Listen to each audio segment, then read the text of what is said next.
এত সুন্দর একটা খোলামেলা জায়গায় মনে হচ্ছে আমি উড়ে যাই।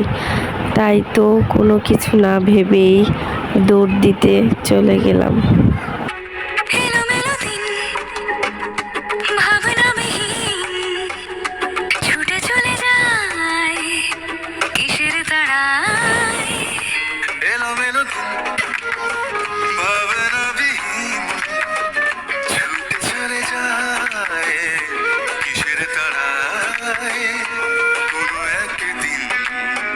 হঠাৎ করে পালিয়ে যাব এসব ছেড়ে, তাড়াহুড়ো তাই বড্ড বেশি হারিয়ে যা